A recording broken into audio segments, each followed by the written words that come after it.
So this skill today actually comes from my book, Premarital Counseling, A Guide for Clinicians. The skill I'm going to teach you is called an effective apology, and there are actually 4 steps to an effective apology. The first step is just to actually say it out loud. So some people will try to repair with their partner but never actually say the words, "I'm sorry, honey." I can't emphasize how important it is to just hear that you're sorry and actually hear those words. And I've even heard some people say saying "I'm sorry" is stronger than just saying "I apologize." So absolutely say it. Step 2 is to actually take some ownership for what you did. So a lot of people misunderstand ownership for excuses. An excuse, so if you're late, say, if you were making an excuse about being late, what you would do is you'd say, "I'm sorry that I was late, honey. My boss kept me late at work and there was all this traffic and I just couldn't get here." Those are examples of excuses.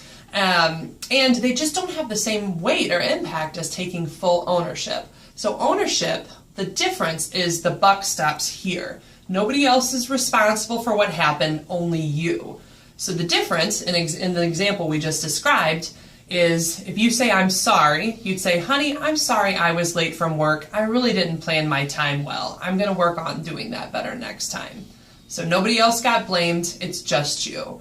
So take ownership, that's step 2. And step 3, what you have to do is do something to make it better going forward. And a key part here is actually doing something either in the present or in the very near future. So in the example of being late, you may already be late, so you can't do something right then to repair it, but maybe tomorrow you set a timer on your phone that makes it so that you leave early enough that you really can make it home on time. Or you do schedule ahead. Like I had this one client who would shut the door to his office at a certain point, so he made sure he got his work done so he could leave at 4 and get home by 5. Either way, if you're really going to repair the situation, you need to do something to make it better.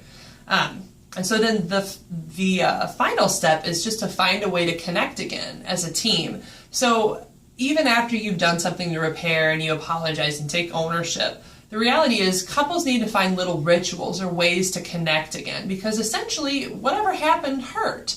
And so that's where the phrase, hug it out comes from. It's fine to hug it out at the end, or sometimes people are in kind of a sour mood, so it's okay to watch something funny. One of my go-tos is America's Funniest Home Videos because it's silly, and so it's already getting you a little bit in a better mood. And then you kind of hug it out, which is fine. Then a key final piece, outside of the steps of the apology, is just giving people a chance to forgive in their own time.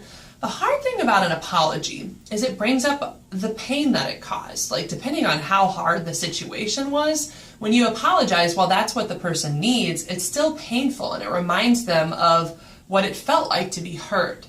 And so essentially what happens when people forgive is first they have a little bit of pain, a little sting, and then they start to work through the emotions and move on. And everybody has their own process and length for how to do that.